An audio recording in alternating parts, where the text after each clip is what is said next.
Today we are traveling to Wales and we're gonna meet an inspirational person for me and for many other people who has been on YouTube for more than a decade creating gardening content with loads of knowledge and amazing techniques applied to his growing space. And he inspired me to start my own channel, reaching the incredible achievement of 1 million subscribers. And I wouldn't be where I am without him. But it doesn't stop there, because we're gonna dig deep about his life. We're gonna see how he started growing food since he was a kid and his inspirational story.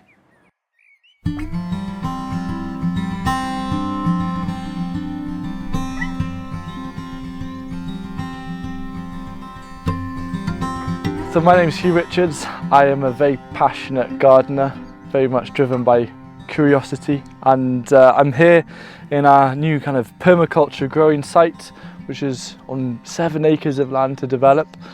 So initially we've been focusing a bit more on setting up some nice annuals and polycultures. We're here in West Wales near Aberystwyth, so near the coast. The sea is just a mile down the road, and so yeah, it's a nice climate to grow food in. So I started making the content because a friend of mine was making gaming videos on YouTube when I was about 12 years old. And I thought, wow, that is cool. He got about 200 views, and I thought, whoa, imagine 200 people in a room, that's quite a lot.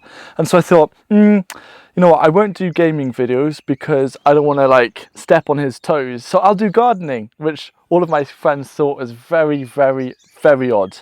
But it was summer holidays, I had 6 weeks of videos to make. I didn't know what editing was, so you can watch all of the old videos before my voice broke, because I was talking like this. And you can see me like picking up the camera and running to different parts of the garden because I didn't realise you could edit that time out. And so yeah, I started creating content then. I've been on YouTube exactly half of my life. So I started at 12, I'm 24 now. And yeah, it's just kind of turned from what was a hobby into kind of a dream job. So I'm going through like a bit of a transition at the moment. I've had like this big kitchen garden, and then it's going to like more intimate, close polyculture style planting. And so it's been quite fun having much smaller spaces to be more clever to think about. In terms of choosing what crops to grow, even though I'm only about 40 minutes away from the original site, it's a much warmer climate here because I'm much closer to the sea. And so for me, it's honestly like gardening in the Mediterranean because the last frost date is later, the first frost date is later, and so I've got a larger growing season. And so like this year I was like, okay, I'm going to grow tomatoes outside. They grew really well. The main thing with crop choice is choosing the things that I enjoy growing. My absolute favourite thing in terms of choosing what different crops to grow is less so about the crops, but about the unique varieties that those crops have. Because I think like each variety of a crop is like a character in a story. Each garden is different all around the UK, all around the world, because it's got its own unique selection of varieties that it's growing. So it's almost like you've got your own unique storybook of characters that make that garden or make that little world. So quite a buzzword at the moment is sustainability, and sustainability is like sustaining something at a constant state. I'm very interested in like regenerative and regenerating. It's like creating a space that then becomes to such a high standard of health that it then enters the sustainability realm. So I'm kind of cautious with that. There's so many things that I'm applying though that are like rainwater harvesting. I've got IBC tanks, so they're these 1,000 litre tanks that hold water, and I've just got a rainwater collection over the top because we're off grid. But a big thing for me is seaweed, because I'm very close to the coast, and seaweed is full of so many different minerals. And even if you're not close to the coast, if I was like to recommend one kind of liquid feed for people to buy, it would be a seaweed liquid feed. I think one of the best things about being a gardener is that where a lot of people see waste, you see opportunity. And I think that with waste, I simply see it as just an expression of nutrients in different forms. So like used coffee grounds, for example, I love using those in the garden. We get a lot of sheep's wool around here. I love using that in the garden. Food waste from kind of cafes and restaurants, they see it as waste. For me, I'm like, this is amazing. These are nutrients that I can break down and I can use them to grow aubergines next year. I do compost actually I can't eat everything that comes out of the garden, and sometimes it's not easy to just share something with other people because you might be about to run off for the week or something. And so I have no shame in composting perfectly edible food because it's part of a nutrient cycle. It's just like in nature, not all of the blackberries are eaten by birds and mice. Very often they'll just like go a little bit rotten and fall down to the ground. If you're thinking about sustainability or being self-sufficient, one of the biggest challenges for obtaining that in the garden is where you get your nutrition from. And so I would rather compost some stuff that I'm not going to eat versus having to buy in more compost from elsewhere. I'd rather get primary ingredients from elsewhere that I can then compost down because I'm in control of that and I know exactly the history of that. And so yeah, that's something quite important to me. It's one of the biggest challenges that I think gardeners face, is that whole being able to create enough compost or enough fertility. And so that's one of my biggest focuses at the moment. Another example is pathway composting. So I had a 3-meter long path between 2 raised beds. It's about 40-50 centimeters wide, and I produced 330 litres of compost in about 6 months. And so that was enough to mulch 6 square meters of growing space.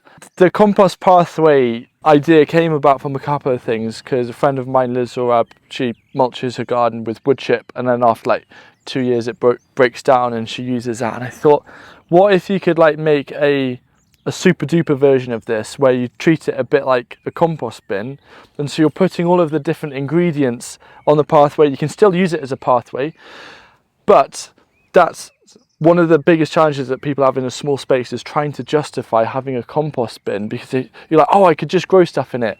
I'd always prefer to have a compost bin so I'm not having to buy in compost, but if you can just do it around your pathways, it works so well. So I thought I'll give it a test, because I want to make growing food as accessible as possible to people. I tried it out, I documented it all, and I was just blown away by how effective it was. And I'm doing it again this year, just because I quite enjoy it. So yeah, make compost in your paths. So the last few growing seasons, I feel like the weather has just been so random. One of the things that I quite enjoy about gardening, if you're growing a diversity of different crops, no matter what kind of growing season you have, there's always going to be something that thrives, which is quite nice. And so I'm hesitant to like say how I am adapting. I'm still just mainly doing what I was doing before, but I think I have a little bit more emphasis on soil health. I think the way to build resilience is, I think it mostly lies in the health of the soil. And so using more types of like fermentation with like Korean natural farming or Jadam, but also just making more compost, looking at organic matter, because if you have a good amount of organic matter in the soil, not only does it help with holding on to moisture, but it helps with draining excess moisture, so you have a much better balance. So usually, especially during the week, I'm here every day. Sometimes it might be for an hour, other times it might be the whole day. And there's always like some key tasks to do. Like gotta make sure I say hello to the chickens and give them some greens. Chickens seem to love greens, and so that's good. They're actually another way of creating compost using chickens, like a deep mulch setup. So yeah, I gotta make sure the chickens have food and water, and maybe eat some leaves. And seedlings, I mean, even now I've still got seedlings in module trays and stuff, so I've got to make sure those are nicely watered. Probably the biggest challenge is, because this was a field and we're transitioning it, we've got lots of grass. So it is quite time consuming, cutting and trimming and mowing grass, but that's okay. I quite like the aesthetic of freshly cut grass. I think it adds something nice. And as well, in winter can be like really long and really dark, and if you've just got wood chip everywhere or something else, it just feels so brown. So like having that green is really nice. And then other chores, like yesterday, because we're so rural here, they were moving the cows, so the road was blocked. So I thought I'll just prune 2 polytunnels worth of tomatoes. Because this is it's not like a market garden, so I'm not having to produce veg boxes. Any surplus we've got a couple of outlets which we can sell, but the primary reason for this is like, yeah, for me to have a place to grow food, but as a teaching element. And so it's quite nice. It's basically, I've got an hour. What should I prioritize with this hour? Soil doesn't need time to rest. The best way to improve soil health is to have plants growing in it, because I think a lot of people don't realise, but plants don't just benefit from having microbes. Plant also they feed microbes by pumping out sugars and amino acids and minerals, and there's a symbiotic relationship between the two. And so my plan for this winter is I got a lot of cover crops that we started sowing. Usually September is the main month when I sow cover crops to protect the ground over winter. With a no-dig setup, you're limited to what kind of cover crops you can sow, because the most important part is how does that cover crop die, or how do you terminate it. And so a lot of them where you usually would rotivate it, and obviously I'm not going to be doing that here. And so looking at things like Phacelia and vetch and mustards, those are all suitable ones. Field beans, field peas, for example. I grow a lot of winter veg. I think there's so many people that I chat to and they start gardening, they get so excited about the summer crops, and then they suddenly realise that they got way too many summer crops. They've forgotten to plant leeks or kale or swede or parsnips or anything like that for winter. And so what I actually try and make people think is that, what if you dedicated a little bit more space to your garden to actually grow winter crops? Because the tricky thing about winter crops is that they usually need quite a long period of the season to develop. But I love winter crops because they just sit in the ground all through winter. They don't bolt, they just sit there, and you've got this living pantry that's outside that you can just go and help yourself to. Growing in a polytunnel in September, I'll be underplanting all of my tomatoes with loads of leafy greens and salads that I'll be able to harvest throughout winter. But my favourite thing is growing food over the hungry gap. The hungry gap is where it's the end of the winter crops and the summer crops haven't started. And I grew 100 kilos of food during that period by using techniques, not just like hotbeds, but low hoop tunnels. Like, you might not have space for a polytunnel, but you can create low tunnels over a raised bed.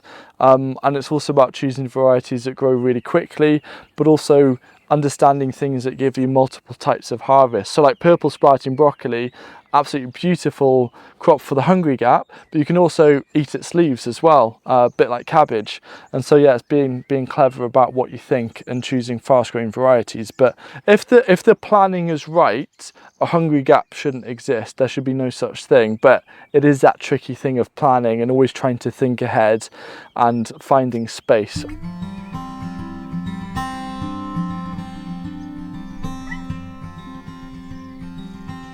My favourite crop to grow is a question I can never give a proper answer to. You know, you can never beat eating fresh garden peas, but then you've got things like roasted fennel is just incredible. Or I'm growing 20 different tomato varieties and they all have their own unique flavour. There's definitely something in growing where whatever you grow and eat it fresh is always going to taste better. And I think in terms of something that's a little bit more perennial based, I love growing soft fruit, but I don't think much beats like a nice raspberry. Yeah, I've got some growing behind me here. Actually, this is my brunch.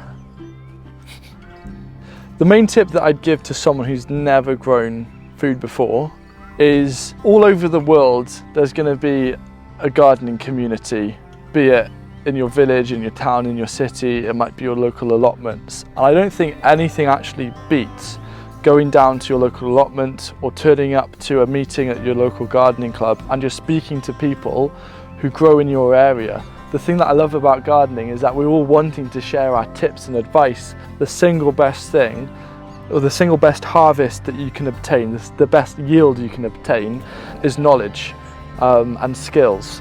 And you can only get that from other people. And if you get that from people who are in the same area, who understand the challenges, the climate, who have seeds to share. You know, I love it when someone has never grown before and they turn up here and they go away with seed packets and things to eat. It's simply about finding those people. If you find that one gardener, they can really inspire you. I was very lucky because that was my dad. He got me all into it. But if it's new to you and you don't know any gardeners, there'll definitely be like a Facebook group or something where you can just go in. Most people are going to be super helpful.